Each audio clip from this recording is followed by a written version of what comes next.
Hi guys! For today's video, samahan nyo kaming pumunta sa hospital. So, dadalhin ko si Drake sa kanyang pedya guys kasi meron siyang ubot, sipon. So, yung ubo niya is pabalik-balik. So, kailangan na namin ng check-up. So, ngayon guys is maglalakad na kami papunta sa hospital. So, dito kami nagpapa-check up sa Mindero Medical Center located sa Consolacion, Cebu.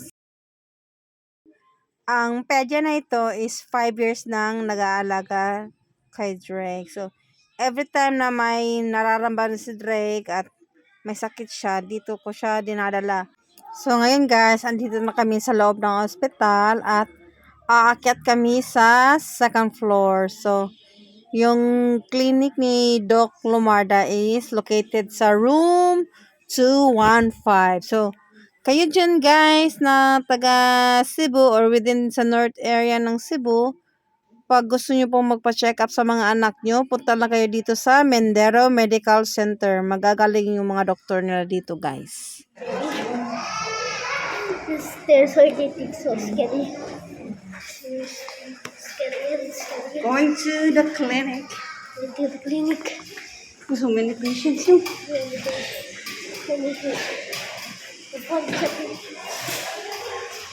Oh, marami pasyente.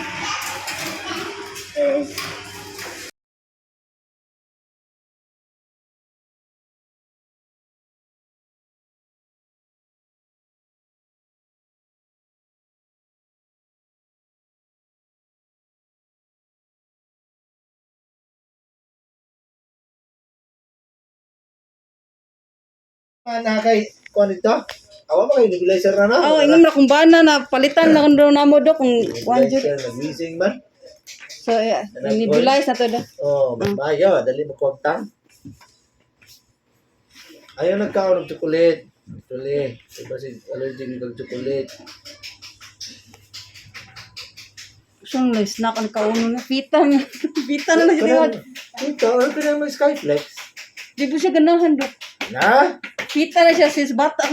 Apa ito? Kaya pila na kung ignog. Okay lang, ignog do. Pwede na. Ignog kay bread naman na. Oh, need to buy nebulizer. Stop stamping your face. Asa man ang eskwela ron? Sa fervent ragapon do. Or kung Di aga po sa dapit sa mua. 2 days na lang ka Q6. Then,